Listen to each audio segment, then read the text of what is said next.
Dans le Périgord noir, cette ancienne place forte surplombe la Dordogne de près de 250 mètres. Le village fut fondé en 1281 par Philippe le Hardi pendant la croisade contre les Albigeois et l'hérésie cathare.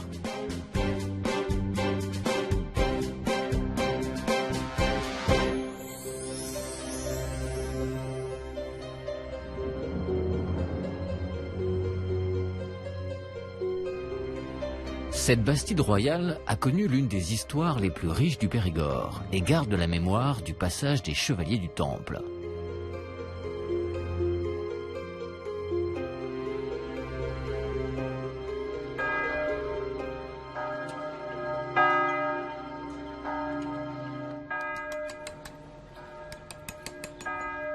Le vendredi 13 octobre 1307, au cours de ce que Voltaire nommera plus tard la Saint-Barthélemy des Templiers, tous les membres de l'ordre sont arrêtés et emprisonnés en France. Les prisons de province, telles la porte des Tours de Dôme, sont alors pleines de ces hommes en attente de jugement.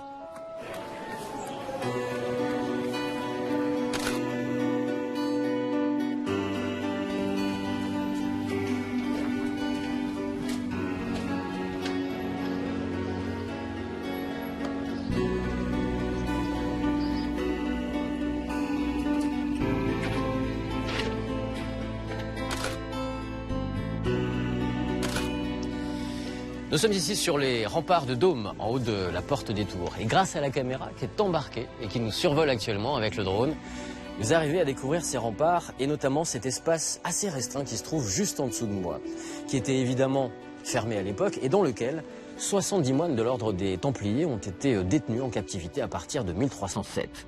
Alors ces hommes, qui sont restés ici près d'une dizaine d'années, ils ont voulu laisser un message au reste du monde. Et ils ont gravé des graffitis qui se trouvent encore aujourd'hui sur la roche et qui nous éclairent un peu sur cet ordre mystérieux qu'est celui des Templiers.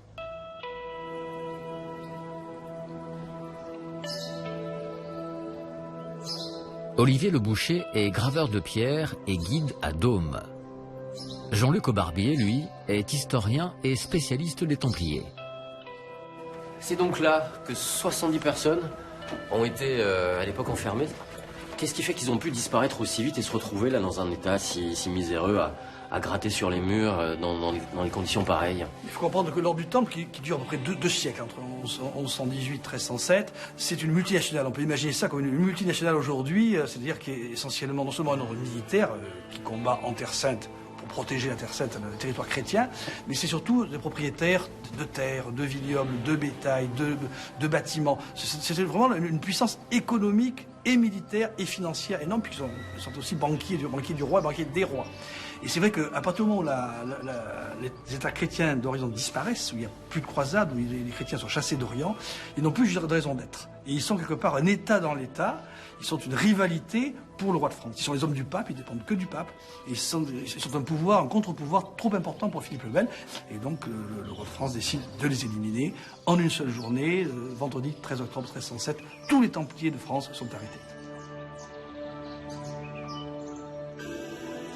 On peut s'arrêter sur certains de ces graffitis. Qu'est-ce qu'ils nous racontent aujourd'hui? Ce graffiti précisément nous présente apparemment un épisode de la vie du Christ, puisque donc on a un Christ en croix ici, entouré de deux croix posées sur des socles triangulaires. C'est des choses qu'on retrouve sur tous les graffitis en général. Alors, il y a ici un personnage qui pourrait être la Vierge Marie tenant l'enfant. On a donc cette forme ici avec l'enfant. Et là, on a un personnage qui pourrait être le légionnaire romain avec sa lance ici, avant donc qu'il plante sa lance dans le corps du Christ quand le Christ est encore sur la croix. C'est un épisode donc de la Bible qui aurait un lien avec ce graffiti qui est ici, qui serait la représentation du Graal. C'est le vase sacré, le Saint Graal, dans lequel on a recueilli le sang du Christ lorsque le légionnaire romain lui a percé le flanc avec sa lance.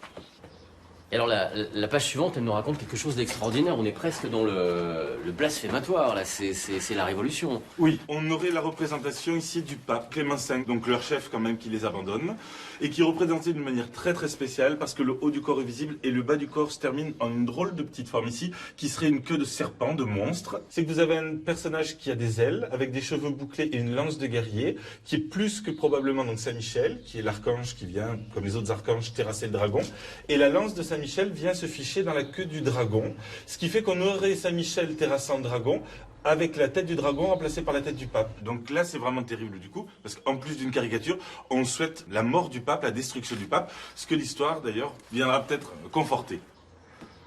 Et ce qui est intéressant de voir aussi, c'est que les roches ont été utilisées comme si c'était les cases de la bande dessinée, et qu'il n'y a pas de rature, pas d'erreur, et il y a une utilisation parfaite du support. Oui. En effet, il n'y a pas eu de brouillon, pas d'esquisse, tout a été réfléchi avant, et les lignes qui séparent les pierres donc font les cases d'une bande dessinée, ce qui en fait plus que des petits traits, des gribouillis sur des pierres, des vraies œuvres construites, gravées dans la pierre. Et la fin de l'histoire, sur cette bande dessinée qu'on vient de lire sur les murs, c'est une fin tragique en fait. L'histoire se termine sur le bûcher du dernier grand maître des Templiers, Jacques de Molay, qui sur son bûcher jette cette fameuse malédiction qui a vraiment existé. Il dit « Il arrivera bientôt malheur à ceux qui me condamnent sans justice ». Et dans l'année, le roi Philippe le Bel et le pape Clément V meurent. C'était écrit et ça s'est passé. C'est terrible. Alors ces graffitis, ils fascinent toujours 700 ans après leur création, notamment des auteurs Félix et Bigotto qui se sont intéressés de très très près au sujet.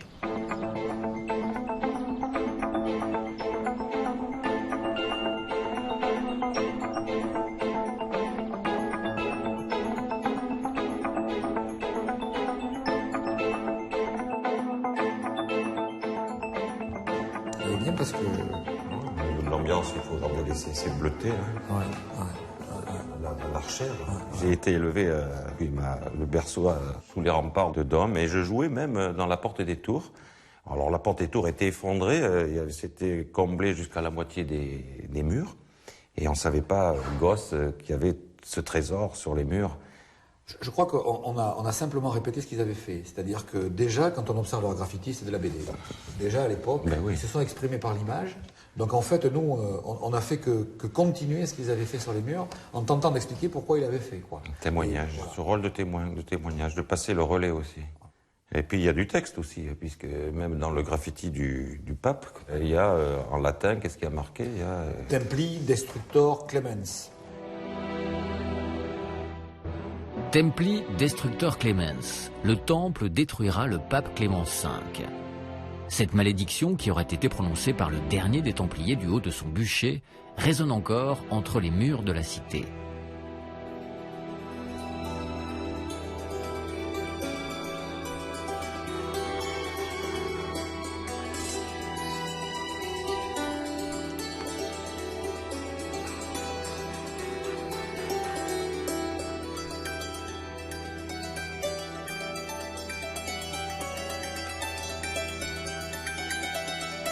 Sur l'esplanade qui surplombe les remparts, deux anciens du village m'attendent. Jean Fajol, médecin militaire à la retraite, et son ami André Montet, ancien maçon et tailleur de pierre. La vie à Dôme, elle est douce. Ah oui, on ne peut pas dire qu'on s'ennuie à Dôme.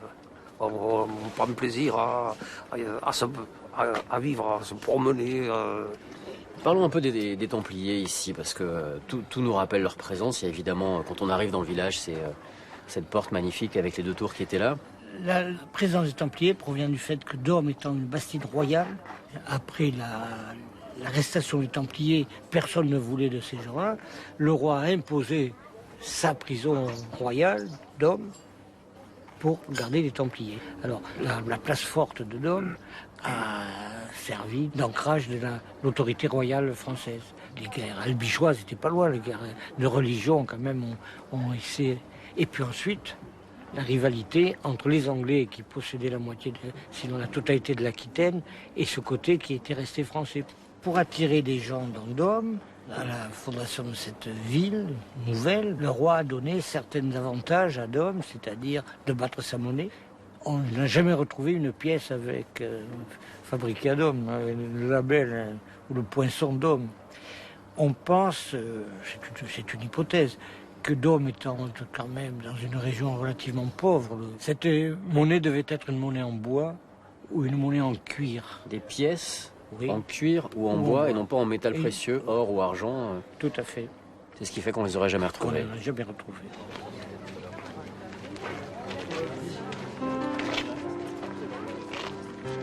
Donc, oui, alors on est quand même vraiment dans la bastide, avec des rues qui se coupent en angle droit, hein, et qui délimitent des quartiers. Et entre les grandes rues principales, il y a des petites rues qu'on appelle les carrés roux. Les carrés roux? Les carrés roux. Et je vais vous montrer, en descendant, on va voir là, cette belle fenêtre Renaissance. Je crois pouvoir dire même que c'est à partir de cet architecte qui s'appelait Pollard et qui a restauré cette fenêtre, que sont parties toutes les améliorations du village.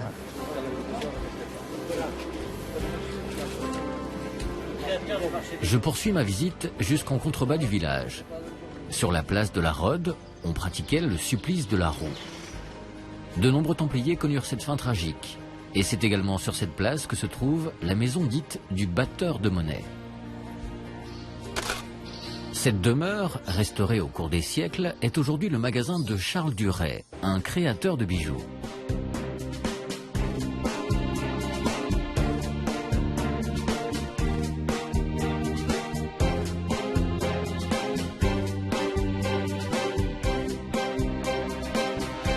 Allez-y, allez-y.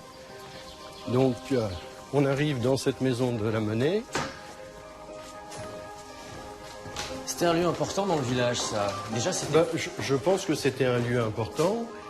Il y a une âme ici. Oui, oui. La maison du batteur de monnaie, en soi, c'est quelque chose de rare parce que tous les villages n'avaient pas le droit de battre leur monnaie. C'est un privilège royal. Est-ce que vous avez trouvé des pièces en faisant les travaux ici? Il doit en rester des traces parce qu'il y a peu de monnaie frappée ici qu'on a retrouvée en France. Alors, on n'a pas retrouvé vraiment de monnaie locale. Par contre, une personne qui faisait des études ici m'a confié une pièce avec un pape ou quelque chose comme ça dessus, qui date vraisemblablement de cette époque. C'est une pièce qui est en argent, qui est extrêmement fine. C'est 3 feuilles de papier à cigarette. Ah oui, quand je vous dis 2 feuilles de papier à cigarette, c'est... Ah, c'est exactement ça. Ouais, de ce côté, donc, on va voir, il y a une croix templière, vous voyez. L'histoire dit que la monnaie était en cuir, ce que j'ai du mal à croire, et ça pourrait tendre à prouver qu'il y avait en effet un autre type de monnaie en métal, ce qui me semblerait être plus consistant.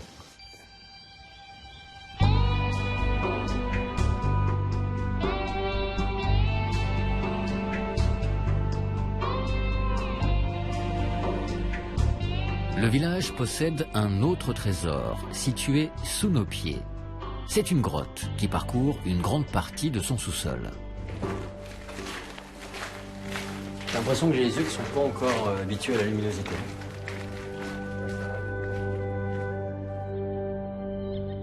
Sous ces bâtiments de pierre, des cavités ont été creusées par la Dordogne il y a des millions d'années.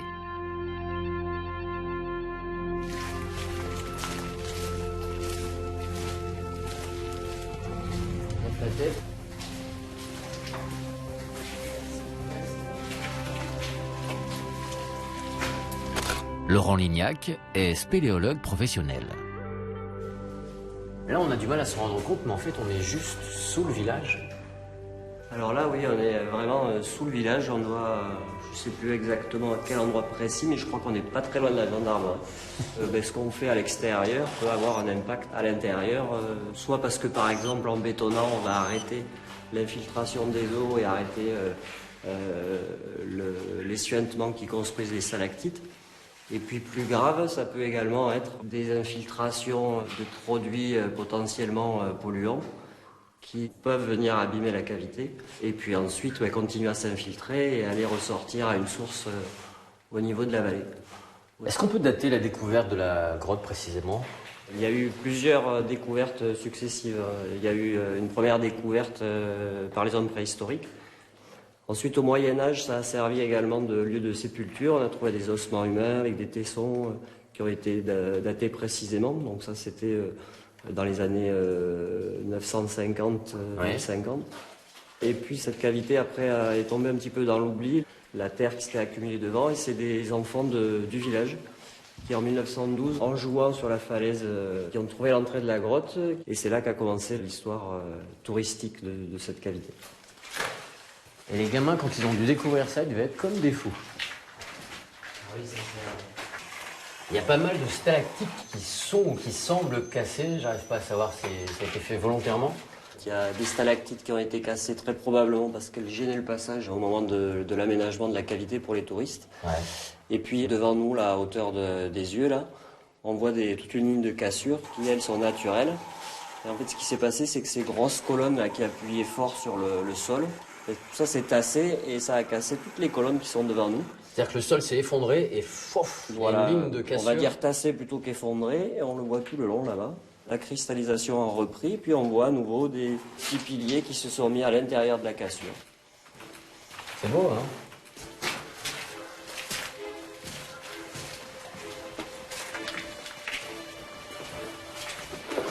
Retour à l'air libre. Quelle distance est-ce qu'on a parcouru là?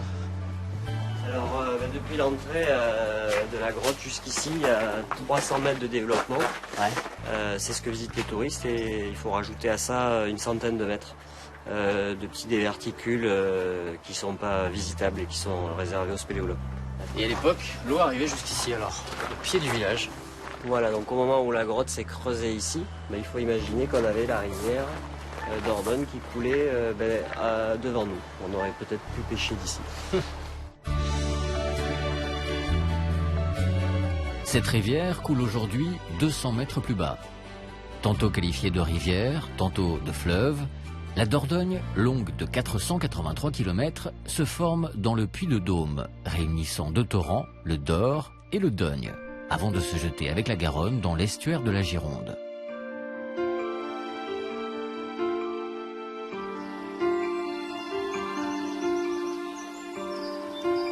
Lionel est kayakiste et il m'emmène à ses découvertes. Mais ce même fleuve, la Dordogne, ça a longtemps, mais alors très longtemps, été un moyen de transport en fait. Jusqu'à la fin des années 1880, avant l'apparition du chemin de fer, tout le transit commercial se faisait par le biais des gabarres qui étaient donc pas chargés de personnes, mais de fret. Donc dans un sens, ça descendait du bois et dans l'autre sens, ça remontait du sel, pour simplifier la chose. Et j'imagine que comme tous les cours d'eau, il doit y avoir des légendes ici autour de la Dordogne. Ben ouais, tout à fait. Il y a la légende du coulobre. Le quoi? Le coulobre. Coulobre, c'est quoi un coulobre? Alors le coulobre, c'est un dragon ailé qui vit dans la rivière. Alors on disait que le coulobre allait s'emparer des bateliers, par exemple, ou des pêcheurs, qu'il les emportait dans sa caverne et qu'il les dévorait. En fait, les gens avaient cette superstition par rapport au fait que la Dordogne était une rivière particulièrement tumultueuse, avec un débit qui pouvait varier en fonction de la pluviométrie. On dit qu'elle descendait à la vitesse d'un cheval au galop. Impressionnant. Donc les gens étaient un peu effrayés, évidemment, tout le monde ne savait pas nager. Et donc cette croyance leur permettait, je dirais, d'affronter ces peurs. Et puis un jour, Saint-Front est arrivé, il est allé le voir dans sa caverne, il lui a fait un signe de croix en lui demandant de regagner l'océan et le dragon serait reparti dans l'océan. Et grâce à lui aujourd'hui, on est en sécurité.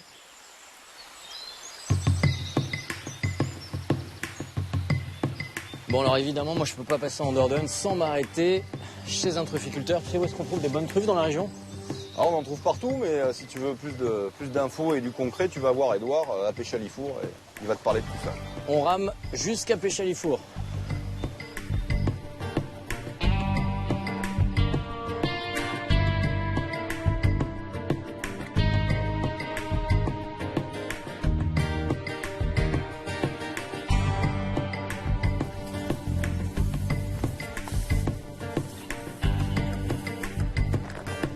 Péchalifour, petit hameau situé près de Dôme, est le royaume d'Édouard Reynaud, l'un des spécialistes de la truffe en Périgord. Aujourd'hui, Pascal Boulan, restaurateur à Dôme, vient s'approvisionner chez Édouard. On y va. Titeuf, tu viens là, bébé? On va aller chercher des truffes. Des truffes que je ne cache pas avant. Ça, je le dis et je le répète. Et là, l'intérêt, c'est qu'avec le drone, on va pouvoir découvrir les brûlés vus du ciel. Ouais. Avec un peu de chance, on va même trouver des truffes. Là, ça m'étonnerait. Ah bon? Un brûlé, ça veut dire il y a eu ou il y aura des truffes. Et de toute façon, de là-haut, il ne verra pas si elles sont mûres ou elles ne sont pas mûres. C'est quoi comme espèce d'arbre, ça? Alors là, il y a les chênes verts. Ça, c'est des chênes verts. Ça, avec des feuilles un peu piquantes. Il a des feuilles toute l'année. Là, il y a les chênes normaux. Et il va. Farah, viens là. Viens ici, bébé, viens. Viens, on va aller voir là-bas. Et les noisetiers. Et la manière de savoir s'il y a des truffes, il y a eu ou il y aura des truffes, dessous, il n'y a pas d'herbe. Là-bas, on voit un brûlé. C'est ce qu'on appelle le brûlé. Là-bas, il y en a un. Là, il y en a un. Là, il y en a un. Et c'est fini. C'est top. Là, il y en a une. Vous l'avez vu, là? Attends, ma fille. Allez, on cherche. Là où il est, là. Cherche, petit œuf. Là où vous êtes, là. Vous allez voir. Cherche. Là. Elle est où? Ok, stop. Bon, elle a marqué. Vous avez vu la patte? C'est là. Bon, bien à vous l'honneur. Alors, c'est pas des patates, hein. Vous n'allez pas labourer. Vous allez gratter avec l'outil comme ça et vous verrez que je ne l'ai pas caché avant. Attends. Non, il a mis dedans. Il ne faut pas des patates. Ouais, elles sont d'ici. Elle n'est pas si grosse que ça. Non. Non, mais elles sont bonnes en revanche. Ça sent, ah oui. C'est pas mal. Et bonne pioche, là. Hein. Et à mon avis, il y en a d'autres, une autre dessous, là. Tiens, regarde. Oh purée, c'est génial. Il y en a peut-être d'autres. Regarde, il y en a encore là. En fait, je les imaginais beaucoup plus profondes. Ah, t'as qu'à les manger, vas-y. Non, il les mangera pas. Mais la petite œuf, il la prend dans la gueule, il me la ramène. Il me la donne, il vient me la donner avec sa gueule. On va trouver plus gros, j'espère. Mes premières truffes. Une odeur de terre. Et maintenant, ils attendent leur récompense, les deux. Faut que je les paye, là. Viens ici, Farah. Allez, t'en veux une autre? J'ai dit très bien, mon chien. Il y a l'autre jalouse qui arrive en vitesse. Très bien. Bon, alors maintenant qu'on les a récupérées, ces truffes, si on allait les manger? Alors ça, c'est le travail de Pascal. Allez, les ramasser, c'est bien, mais les manger, c'est mieux. C'est mieux.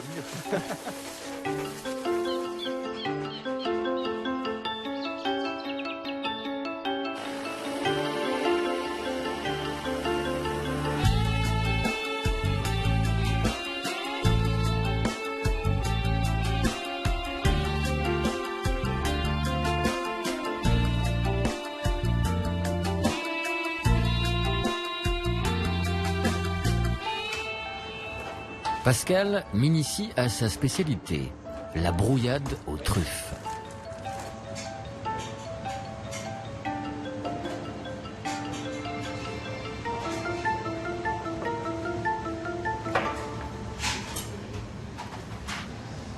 Là, tu vas réaliser une brouillade. Voilà, je vais t'expliquer. Donc là, on a des œufs. Les gens, ce qu'ils veulent, c'est avoir le goût de la truffe. On va leur donner le goût de la truffe. Voilà. Là, tu vois, là, il y a de la matière dans les mains. Tu vois, regarde. Moi, personnellement, je n'aime pas couper la truffe trop fin. Parce que je veux que les gens puissent reconnaître les morceaux de truffe. Là, on mélange tranquillement.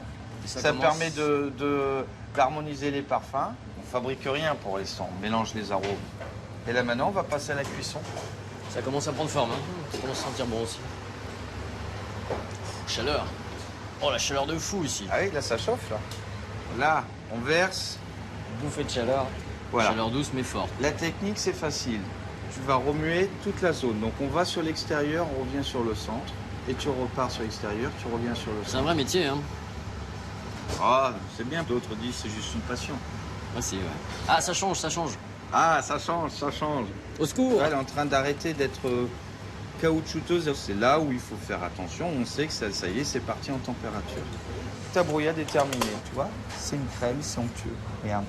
Maintenant, le moment le plus détestable qui soit, ben, il faut y aller, il faut du courage. C'est vrai. Qu'est-ce que je risque? D'être heureux, d'avoir du plaisir dans les papilles? Et voilà, un excès de bonheur. Effectivement, le premier goût qui arrive, c'est celui de la truffe, avant même l'œuf. Dominant. Voilà.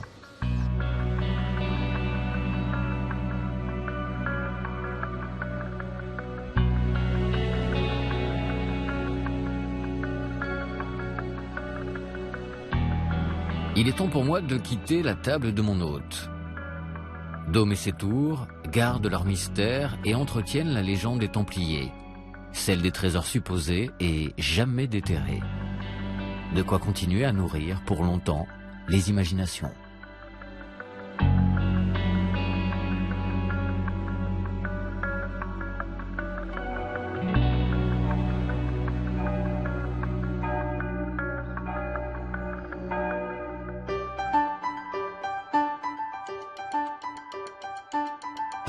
Demain, nous serons à Sainte-Agnès, un village perché des Alpes-Maritimes. Nous gravirons ces ruelles pavées jusqu'au vieux château, d'où l'on a une vue sublime sur toute la baie de Menton. Et dans un instant, Xenius nous apprend l'art d'emballer sans polluer ni gaspiller.